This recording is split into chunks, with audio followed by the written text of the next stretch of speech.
반갑습니다. 오늘 드디어 하이델베르크 요리 문답 강좌 5번째 시간이고, 그리고 올해 상반기의 마지막 시간으로 가지게 되는 하이델베르크 요리 문답 성경 공부 시간이 될 것 같습니다. 오늘 12문부터 19문까지 내용을 저와 성도님들이 한번 같이 천천히 살펴보았으면 좋겠습니다. 지난 시간에는 하나님께서는 우리를 사랑하시지만 동시에 공의로우신 분이기 때문에 우리의 죄를 벌하지 않으실 수 없고, 그 형벌은 몸과 영혼에 대한 영원한 형벌이라는 대단히 절망적인 내용으로 끝이 났었습니다. 그러면서 내 힘으로는 도저히 죄와 비참함의 문제를 해결할 수 없다는 사실도 거듭 확인했습니다. 여기까지 왔다면 마음속에 공통적으로 이런 생각이 드실 것입니다. 그렇다면 죄와 비참한 그 상황으로부터 벗어날 방법은 정말 없는 것인가? 하이델베르크 요리문답 제12문에서도 그런 절규 섞인 질문을 하고 있습니다. 제12문의 내용을 함께 보도록 하시겠습니다. 12문의 내용은 이렇습니다. 하나님의 의로운 심판에 의해 우리는 이 세상에서 그리고 영원히 형벌을 받아 마땅한데 어떻게 이 형벌을 피하고 다시 하나님의 은혜를 입을 수 있겠습니까? 라는 질문입니다. 그리고 제12문의 답에서는 우리가 하나님의 형벌을 받지 않고 하나님께서 주시는 은혜를 누리기 위한 유일한 방법에 대해 이렇게 대답하고 있습니다. 12문의 답은 하나님께서는 자신의 의가 만족되기를 원하십니다. 따라서 우리는 우리 스스로든 아니면 다른 이에 의해서든 죄값을 완전히 치러야 합니다.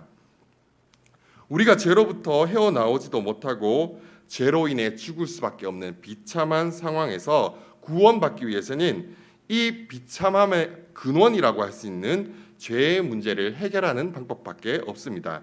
그리고 죄의 문제를 해결하는 것을 다른 말로 하나님의 의가 만족된다라고 그렇게 표현을 하는 것입니다. 자, 그렇다면 하나님의 의가 만족된다는 것은 무엇을 의미하는 것일까요? 하나님의 의가 만족되기 위해서는 두 가지 조건이 필요합니다. 그 첫 번째 조건이 무엇이냐면 바로 죄값을 모두 치를 것. 그리고 두 번째 조건이 무엇이냐면 하나님의 말씀에 모두 순종할 것입니다. 죄로 인해 타락한 인간에게 있어서 이 두 가지는 사실상 불가능한 조건입니다. 저와 성도님들이 지난 시간까지 살펴본 내용들을 통해서 우리 힘으로는 도저히 하나님의 말씀을 다 지킬 수 없다라는 사실을 확인했습니다. 그러면서 하나님께서 율법을 지킬 수 없는 사람들에게 율법을 순종하도록 요구하시는 것이 결코 부당한 것이 아니다라는 사실도 살펴보았습니다. 그럼에도 의외로 많은 성도님들이 죄를 지었으니 죄의 값을 치러야 한다는 것은 당연한 것이라고 여기지만 구원받기 위해서 하나님의 말씀을 지켜야 한다는 사실은 놓치는 경우가 많이 있습니다. 그래서 왜 우리가 구원받기 위해 하나님의 말씀을 모두 지켜야만 하는지를 설명하기 위해 제가 좋아하는 비유 한 가지를 들려드리도록 하겠습니다. 바로 철수의 비유라는 비유인데요. 하루는 철수 엄마가 철수에게 돈 5만 원을 주면서 수박을 사오라고 했습니다. 그러면서 엄마가 철수에게 이런 약속을 했습니다. 엄마가 얘기한 대로 수박을 사오면 제주도로 놀러 보내주겠다는 약속이었습니다. 그렇게 철수는 엄마가 주신 돈을 가지고 동네 슈퍼에 수박을 사러 가다가 친구들을 만나게 되었습니다. 철수는 친구들을 보고 신이 나서 엄마가 주신 돈으로 과자를 사 먹었는데 5만 원을 홀라당 다 써버린 것입니다. 자, 이제 철수는 수박을 살래야 살 수가 없게 되었습니다. 그래서 이제 집으로 가서 쭈그리고 앉아 있는데 엄마가 철수야 어딨니? 라고 부르신 것입니다. 그제서야 쭈뼛거리면서 나와가지고 엄마가 주신 돈으로 과자 사 먹은 얘기를 했습니다. 그 이야기를 다 들은 철수 엄마가 인자한 미소를 지으면서 철수를 꼭 안아 주었을까요? 그날 철수는 먼지가 나도록 맞았습니다. 자, 여기서 한 가지 질문을 드리겠습니다. 철수가 이렇게 눈물이 쏙 빠지도록 맞아서 죄값을 치루었으니 이제 엄마가 철수를 제주도 보내줘야 하나요? 정말요. 되게 인자하신 어머니는 그렇게 대답하실 수 있어요. 자, 근데 보통 부모님이라면은 제주도는 꿈도 꾸지 못하는 상황이 되어버린 것입니다. 이렇게 맞은 것으로 철수의 잘못이 사라진 것도 아니지만 처음 약속 자체가 뭐였죠? 수박을 사와야 제주도에 보내준다라는 것이 처음에 약속이었던 것입니다. 이처럼 하나님께서는 자신의 명령에 순종할 것을 요구하시고 말씀을 순종하는 자에게 영생을 약속하시는 것을 행위 언약이라고 합니다. 첫 번째 행위 언약은 타락 전 아담과 맺으신 언약인데, 그 언약은 선악을 알게 하는 나무의 열매를 먹지 말라는 말씀에 순종할 때에 영원한 생명을 주시기로 약속한 것이었습니다. 인류의 대표로 하나님과 언약을 맺은 아담은 이 언약을 지키지 않고 불순종하였고 그로 인한 형벌로 죽음이 오게 되었습니다. 자, 이렇게 죄로 인해서 형벌을 받게 되었지만 그것 때문에 하나님의 말씀에 순종해야 영생을 얻는다는 행위 언약의 요구가 사라진 것은 아니라는 것입니다. 행위 언약의 요구는 하나님께서 주신 율법을 통해 여전히 계속되고 있는 것입니다. 마태복음 19장 17절에서는 이렇게 말씀하고 있습니다. 제가 그 내용을 읽어드리겠습니다. 예수께서 이르시되 어찌하여 선한 이를 내게 묻느냐? 선한 이는 오직 한 분이시니라. 내가 영생에 들어가려면 계명들을 지키라. 또 누가복음 10장 25절에서부터 28절까지는 이렇게 말씀하고 있습니다. 어떤 율법 교사가 일어나 예수를 시험하여 이르되 선생님, 내가 무엇을 하여야 영생을 얻으리이까? 예수께서 이르시되 율법에 무엇이라 기록되었으며 내가 어떻게 읽느냐? 대답하여 이르되 내 마음을 다하며 목숨을 다하며 힘을 다하며 뜻을 다하여 주 너의 하나님을 사랑하고 또한 내 이웃을 내 자신같이 사랑하라 하였나이다. 예수께서 이르시되 내 대답이 옳도다. 이를 행하라. 그리하면 살리라 하시니. 예수님께서 이렇게 말씀하시는 거 보니까 우리가 율법을 지킬 수 있다는 말일까요? 지금까지 하이델베르크 요리문답의 내용을 함께 살펴보신 분들은 그럴 수 없다라는 사실을 알고 계실 것입니다. 우리가 도저히 율법을 온전히 지킬 수 없다는 사실만으로도 하나님의 의를 만족시키는 것은 이미 물 건너간 일입니다. 그렇다면 하나님의 의가 만족되기 위한 첫 번째 조건이 또 있었습니다. 죄의 값을 지불하는 것이었는데 이것은 가능할까요? 이미 지은 죄에 대해 죄의 값을 지불하는 것만큼은 어떻게든 조금씩이라도 갚아가면 그것을 할 수 있지 않을까요? 하이델베르크 요리문답 제13문에서 그 질문을 하고 있습니다. 바로 13문의 질문은 이것인데요. 우리가 스스로 하나님의 의를 만족시킬 수 있습니까? 거기에 대해서는 대단히 절망스러운 대답을 하고 있습니다. 그 답은요, 결코 그렇지 않습니다. 오히려 우리는 우리의 죄책을 증가시킬 뿐입니다.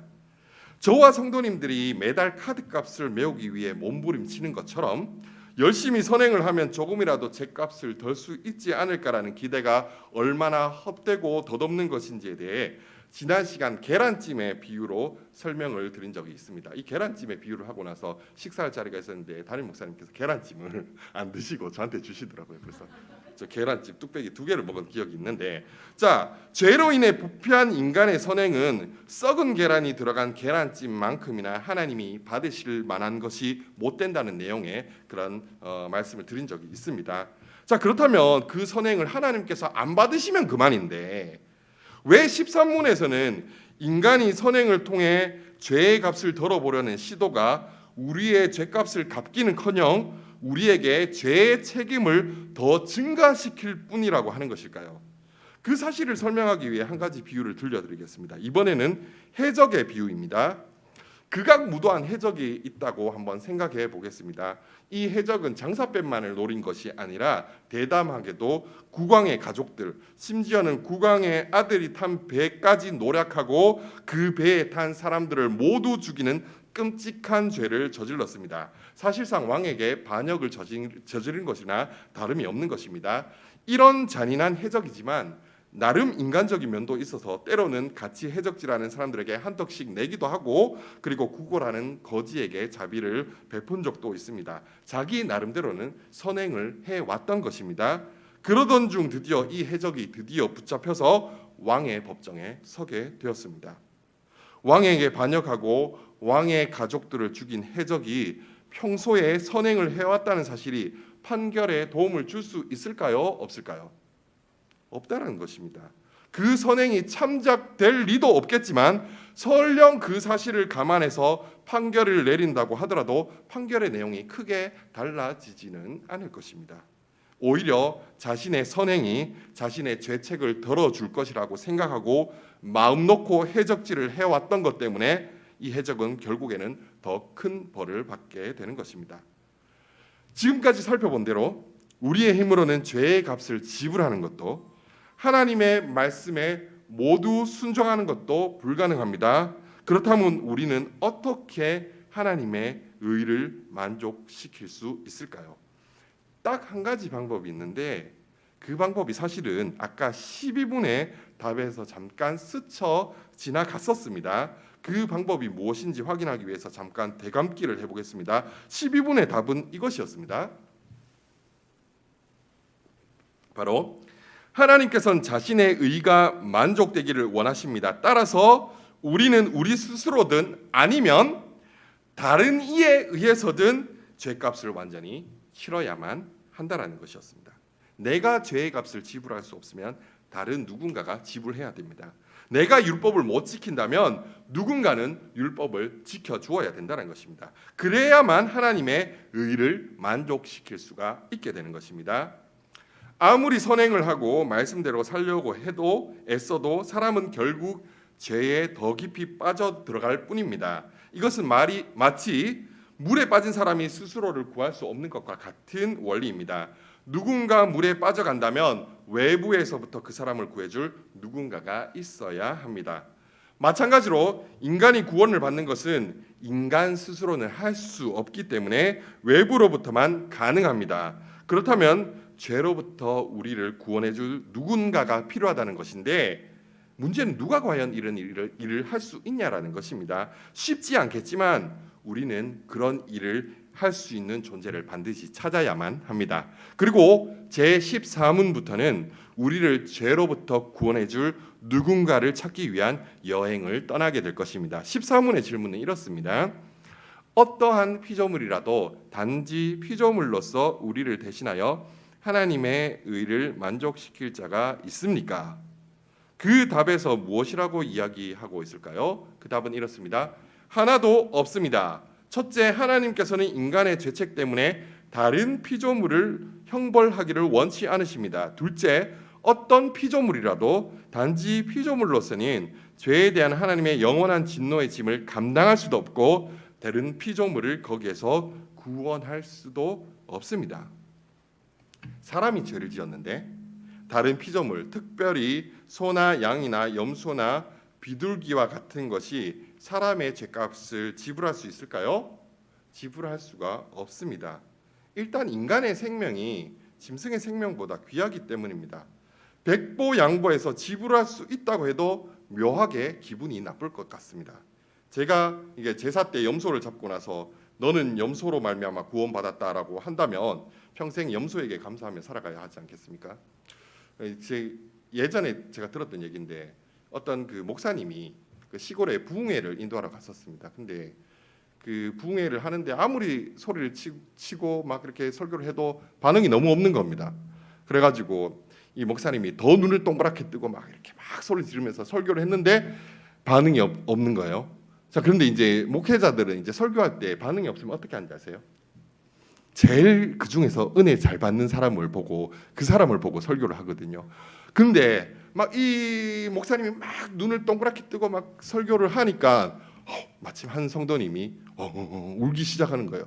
막 울기 시작해가지고 이 목사님 됐다 싶어가지고 그 성도님을 보면서 더 막 눈을 동그랗게 뜨고 막 크게 막 소리 지르면서 막 살아야 됩니다. 막 이렇게 설교를 하니까 그 부분이 막 대성통곡을 하는 거예요. 그래가지고 부흥회가 그때 옛날에는 하루 이틀로 끝나는 게 아니었으니까 계속해서 부흥회 때마다 그분만 보고 막 설교를 한 거예요. 막 눈을 동그랗게 뜨고 막 이렇게 사셔야 됩니다. 이러니까 막 엉엉 우는 겁니다. 그리고 이제 부흥회가 끝나고 나서 이제 그 성도님에게 물었대요. 왜 그렇게 감동이 되어서 눈물 흘리느냐. 그러니까 이 성도님이 시골이니까 염소를 키우는데 그 염소 새끼 한 마리가 도망을 쳤다는 거예요. 근데 목사님의 그 눈을 보니까 이 염소 새끼 눈이 생각나가지고 이 도망친 염소 새끼가 생각나서 울었다, 뭐 그런 얘기를 들은 적이 있는데, 사실 근데 염소랑 닮았다고만 해도 기분 나쁜데, 아니 염소 때문에 내가 생명을 구원받았다라고 하면은 대단히 그 좀 이게 구원을 받아도 이게 뭔가 시원치가 않은 그런 상황이 되지 않겠습니까? 자, 물론 하나님께서 짐승 제사를 제정해 주신 분은 하나님이십니다. 그리고 오늘날도 만약에 하나님이 그것을 우리에게 바치라고 하신다면 순종해야 할 것이지만, 구약의 제사 제도는 예수님이 오심으로 다 폐지되었습니다. 히브리서 9장 12절에서는 이렇게 말씀합니다. 염소와 송아지의 피로 하지 아니하고 오직 자기의 피로 영원한 속죄를 이루사 단번에 성소에 들어가셨느니라.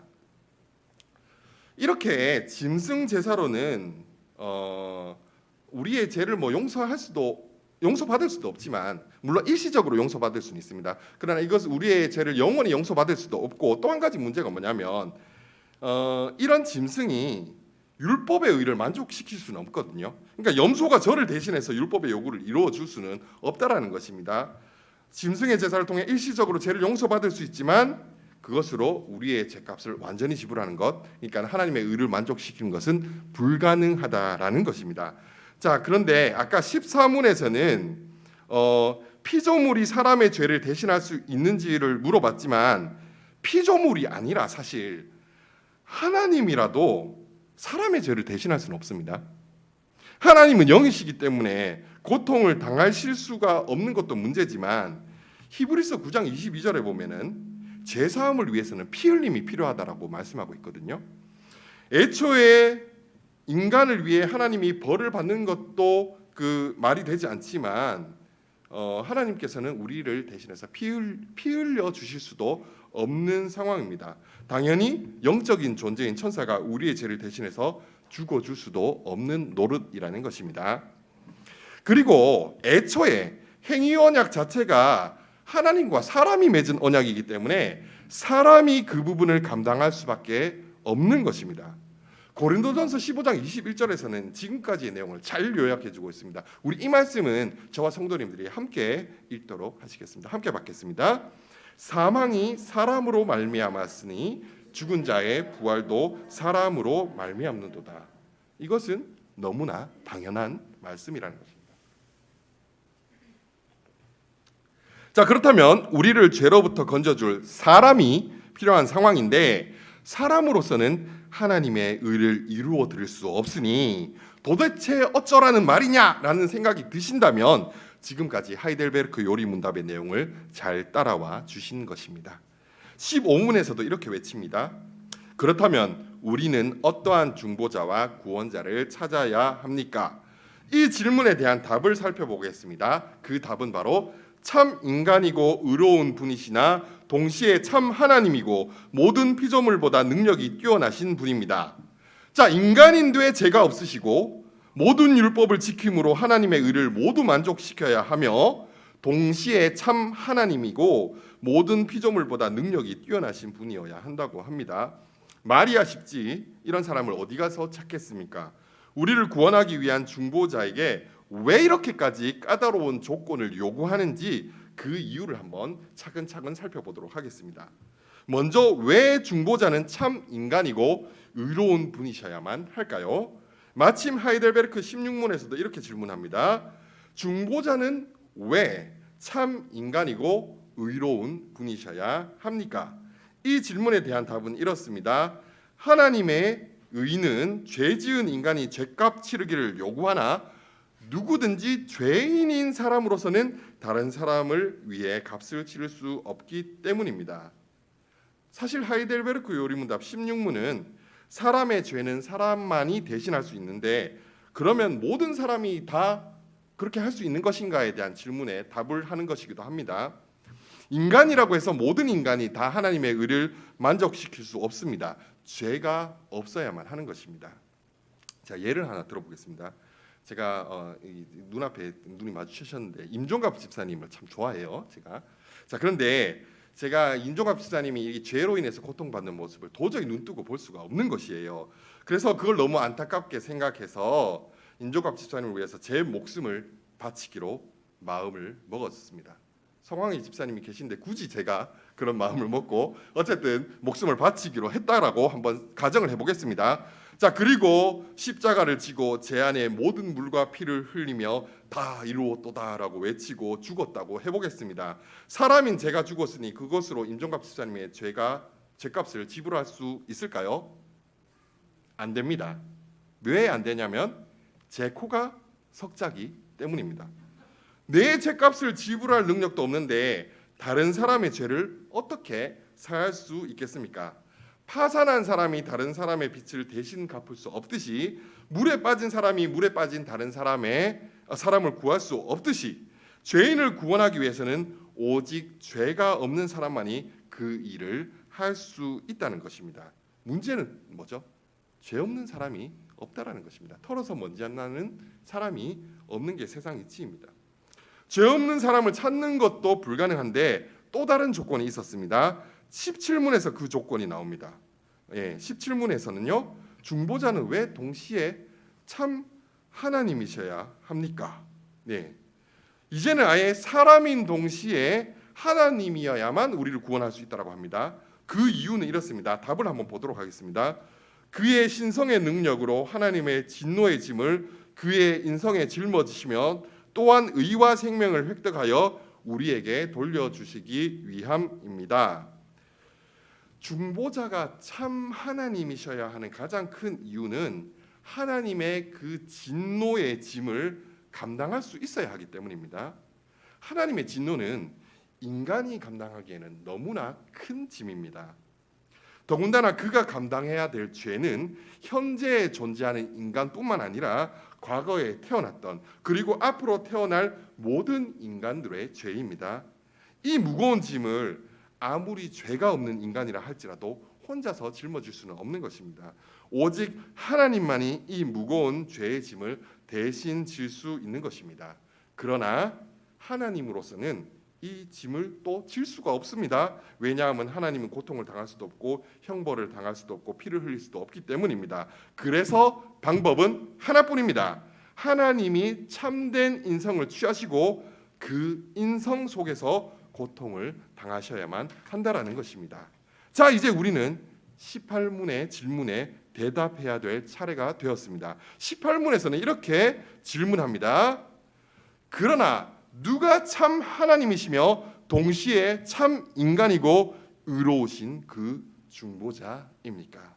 답을 한번 보도록 할까요? 이거 대답하실 수 있으시겠나요? 땡땡땡땡땡땡입니다. 땡땡땡땡땡땡. 그 정답 나왔어요. 자, 같이 한번 읽어보도록 하겠습니다. 그 답은 우리 주 예수 그리스도 즉 나와서 우리에게 지혜와 의로움과 거룩함과 구속함이 되신 분입니다. 아멘. 오직 예수 그리스도만이 의로우신 참 인간인 동시에 하나님이십니다. 그렇기 때문에 오직 그리스도만이 하나님과 우리 사이에 중보자가 되실 수 있는 것입니다. 놀라운 사실을 하나 알려드리겠습니다. 성부 하나님도 성령 하나님도 하나님과 사람 사이에 중보자가 되실 수는 없습니다.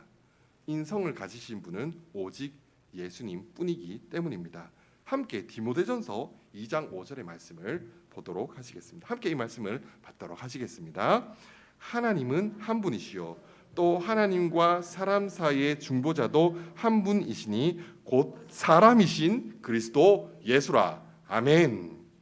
예수님이 이 땅에 오신 것은 단지 사람의 모습을 입으신 것이 아닙니다.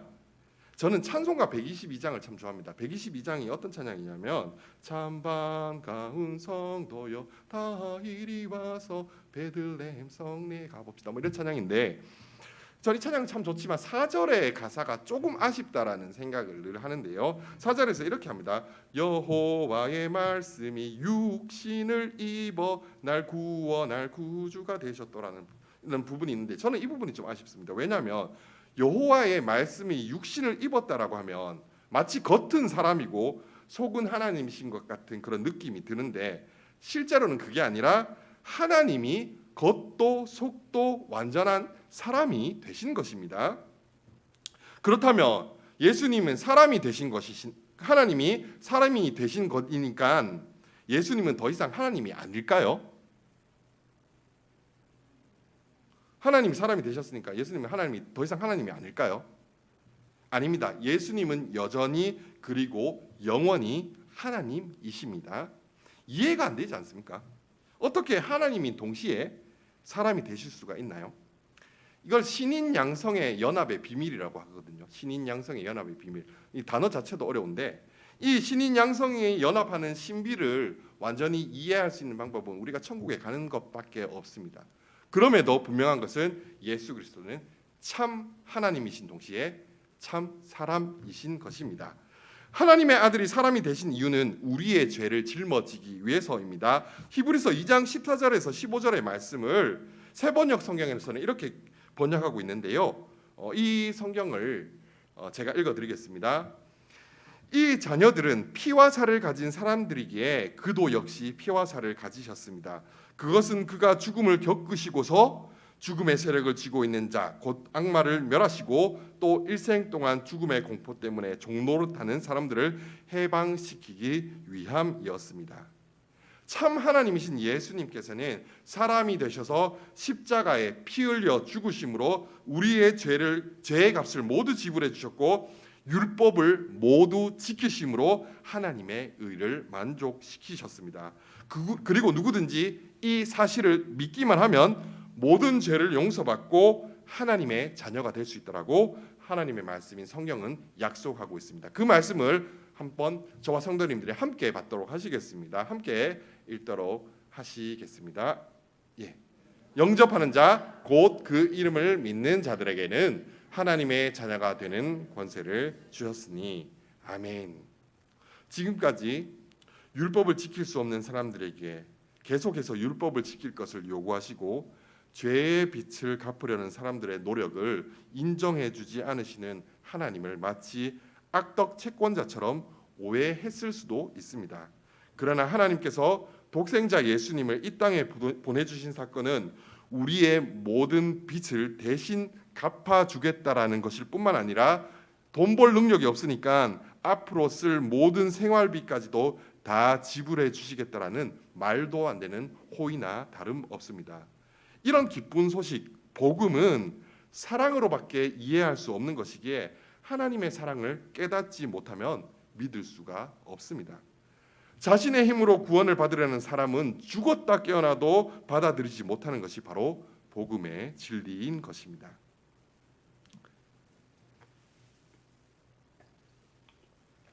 이제 5주 동안 달려온 하이델베르크 요리 문답 시간을 마무리하면서 하이델베르크 요리 문답과 관련된 한 가지 이야기를 나누고 싶습니다. 첫 시간 하이델베르크 요리 문답의 작성 배경을 살펴보면서 프리드리히 3세라는 영주가 요리 문답 작성을 지시했다라는 내용을 살펴본 적이 있습니다. 그런데 프리드리히 3세를 도와서 하이델베르크 요리 문답을 작성한 중요한 인물 두 사람이 있는데요. 그 사람이 바로 누구냐면 카스파르 올레비아누스와 자카리우스 우르시누스라는 두 사람입니다. 이름이 좀 어렵죠. 자, 근데 이 중에서 올레비아누스, 카스파르 올레비아누스라는 사람에 대해서 좀 이야기를 나누려고 합니다. 올레비아누스는 어려서부터 대단히 명석해서 14살 때 법학을 공부하기 위해서 프랑스로 유학을 떠나게 되었습니다. 자, 올레비아누스는 프랑스에서 지내면서 종교개혁의 현장을 직접 경험하게 되었고 그곳에서 목숨을 걸고 신앙을 지켜가는 사람들과 함께 생활하면서 그도 개신교 신앙을 받아들이게 되었습니다. 자, 이 올레비아누스가 대학 생활을 하던 중에 헤르만 루트비히라는 친구를 사귀게 됩니다. 자, 어느 날 강가에서 이 루트비히가 함께 있었는데 이 친구인 루트비히가 탄 배가 뒤집히는 것을 이 올레비아누스가 보게 됩니다. 자, 그래서 이것을 본 올레비아누스는요, 자신의 친구를 구하기 위해서 강물에 뛰어들었습니다. 이렇게 물에 빠진 가까운 사람을 구하기 위해서 급하게 물에 들어가는 경우는 보통 어떻게 되는지 아십니까? 네, 거의 물에 빠진 사람이나 구하러 간 사람 둘 다 위험에 빠질 가능성이 높습니다. 아니나 다를까 앞뒤 안 재고 물에 들어간 올레비아누스도 물에 빠져 목숨을 잃을 처지가 되었습니다. 자, 그때 마침 근처에 있던 루투비의 올레비아누스의 친구죠, 그죠? 루투비의 시종이 그 상황을 알아챘고 급박한 상황 속에서 두 사람 중에서 사실 주인인 루투비를 구해야 되잖아요. 근데 둘 다 호족되고 있으니까 누군지를 몰라가지고 올레비아누스를 자신의 주인으로 생각하고 착각해서 구해냈고, 정작 주인인 루투비는 어떻게 됐을까요? 물에 빠져 죽게 되는 일이 발생하고 말았습니다. 참 황망한 일이 일어나게 된 것이지요. 오히려 자기가 그 자리에 없었더라면 자신의 친구 루투비가 죽는 일은 없었을 텐데, 자신 때문에 친구가 죽었다는 생각이 올레비아누스를 무겁게 짓눌렀을 것입니다. 그리고 이 일을 계기로 올레비아누스는 평생 설교를 하며 살겠노라고 하나님께 서원을 하게 됩니다. 그리고는 자신의 고향인 독일의 트리어라는 도시에 가서 하나님의 말씀을 전하기 시작했는데요. 올레비아누스는 몇 개월도 안 되어서 훌륭한 설교자로 이름을 떨치게 되었습니다. 그리고 그 트리어라는 도시 전체가 개신교로 개종할 듯이 뜨거운 분위기가 계속되자 카톨릭 교회에서 이 올레비아누스를 지목하고 핍박을 하기 시작합니다. 그리고 그것으로 인해서 올레비아누스는 얼마 안 가서 감옥에 갇히는 처지가 됩니다. 그런데 이 소식을 들은 어떤 개신교 영주가 거액의 보상금을 주고 그를 감옥에서 구해내었고, 자신의 영지에서 개신교 신앙이 확실하게 자리 잡을 수 있도록 종교 개혁 작업을 도와달라는 제안을 했습니다. 그 개신교 영주가 누굴까요? 바로 하이델베르크 요리문답 작성을 지시한 프리드리히 3세였습니다. 여기서 퀴즈를 드리겠습니다. 그 하이델베르크 요리문답 마지막 퀴즈가 되겠네요. 자, 프리드리히 3세는 어떻게 올레비아누스에 대해 알게 되었고, 또한 그가 감옥에 갇혔다는 사실까지 알고 있었을까요?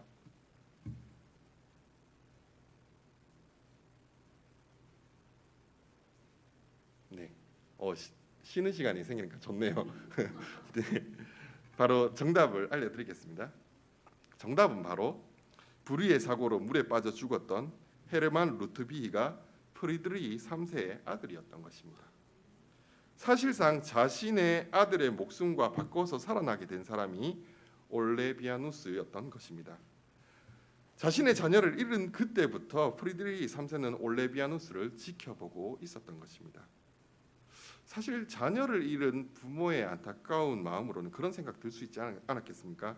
저 녀석만 없었더라면 내 아들이 살았을 텐데, 저놈 때문에 내 자식이 죽었어라는 생각이 들 법도 한데, 프리드리히 3세는 오히려 자신의 아들을 대신해 살아난 올레비아누스를 어려움으로부터 구해주고 그 이후에도 물심양면으로 도와주는 모습을 보여줍니다. 프리드리히 3세가 어떤 생각으로 이 올레비아누스에게 이런 호의를 베풀었는지는 다 알 수는 없습니다. 어쩌면 종교개혁이라는 과업이 그에게 있어서 너무 중요했기 때문에 사사로운 감정 따위를 버리고 그 감정에 사로잡히지 않으려고 노력했던 것일 수도 있습니다. 그런데 그렇게만 보기에는 프리드리히 3세가 젊은 신학자인 올레비아누스에게 베푼 호의가 너무 큽니다. 일단 보석금 자체가 당시로도 어마어마한 액수였다고 합니다. 그리고 올레비아누스를 감옥에 가둔 트리오 대주교가 엄청 정치적으로 힘이 센 사람이었거든요. 비록 종교인이긴 하지만 힘이 막강했습니다. 그렇기 때문에 정치적으로도 껄끄러워질 수 있는 그런 상황이었습니다. 프리드리히 3세는 올레비아누스가 석방된 뒤에도 그를 추천해서 하이델베르크 대학에서 강의를 할 수 있게 해주었고, 하이델베르크 한가운데 있는 성령교회라는 교회가 있는데 그 교회의 설교자로 세워주기도 하였습니다. 이런 모든 상황들을 봤을 때 어쩌면 프리드리히 3세는 올레비아누스를 자신의 아들의 생명과 맞바꿔서 얻은 또 한 명의 아들처럼 생각한 것이 아닌가라는 생각을 해보게 됩니다. 저와 성도님들도 하나님의 독생자 예수님의 생명과 맞바꿔서 얻은 자녀들입니다. 그런데 혹시라도 하나님이 그런 생각 하시지 않으실까요? 내 아들의 목숨을 주면서까지 너를 구원했건만 넌 왜 아직도 그렇게밖에 살지 못하니? 네가 이렇게밖에 안 되는 줄 알았더라면 내 아들을 십자가에 고통받으며 죽도록 하지 않았을 텐데, 혹시라도 하나님께서 나 같은 사람을 대신해서 하나뿐인 아들을 내어주신 것을 조금이라도 아까워하시지는 않으셨을까요? 로마서 8장 23절에는 이렇게 말씀하고 있습니다. 우리 이 말씀을 함께 한 목소리를 받도록 하시겠습니다. 자기 아들을 아끼지 아니하시고 우리 모든 사람을 위하여 내주시니가 어찌 그 아들과 함께 모든 것을 우리에게 주시지 아니하겠느냐. 하나님은 단 한 번도 저와 성도님들을 위해 하나뿐인 아들을 내어주신 것에 대해 아까워하시거나 후회하신 적이 없으십니다. 예수님과 맞바꾼 생명인데 여전히 이것밖에 안 되는 나의 모습을 보고 실망하신 때도 있으셨을지도 모릅니다. 그러나 오히려 내가 이것밖에 안 되는 비참한 사람인 줄 너무나도 잘 아셨기 때문에 하나님께서는 그분의 하나뿐인 아들을 저와 성도님들을 위해 기꺼이 내어주셨을 뿐만 아니라 도저히 율법을 지킬 수 없는 우리를 대신해 예수님께서 죽기까지 순종하심으로 얻으신 의를 저와 성도님들에게 은혜로 주신 것입니다. 성도님들, 이것이 바로 복음입니다. 우리가 예수님을 믿기만 하면 죄 사함을 받을 뿐만 아니라 예수 그리스도께서 이루신 의가 우리의 것이 되는 것입니다. 여전히 허물 많고 죄 많은 저와 성도님들을 바라보실 때 유일한 아들 예수 그리스도를 바라보시는 사랑의 눈으로 우리를 바라봐 주신다라는 것입니다. 이 놀라운 은혜의 소식은 하나님의 한이 없는 사랑으로밖에는 도저히 설명할 수가 없습니다. 우리가 하나님의 이 사랑을 더 깊이 알기 위해서는 어떻게 해야 할까요? 하이델베르크 요리문답 19문에서는 복음을 통해 그 사실을 알 수 있다고 답합니다. 복음은 예수님을 믿을 때 한 번 듣고 잊어버리는 내용이 아닙니다. 우리는 복음을 통해서만 하나님의 깊은 사랑을 날마다 더 깊이 깨달을 수 있습니다. 복음을 듣고 기억하며 이 사랑을 소유한 사람들은 더 이상 율법을 지킴으로 천국 가기 위한 목적으로 하나님의 말씀을 지키지 않습니다. 하나님의 사랑에 감격해서 자신을 예수 그리스도를 위해 내어드리기를 원할 때 성령 하나님께서 우리를 순종의 자리로 이끌어가 주시는 것입니다. 저와 성도님들이 이 복음을 날마다 되새기며 하나님의 깊은 사랑을 찬양하고 감사하는 복된 삶을 살게 되시기를 소망합니다.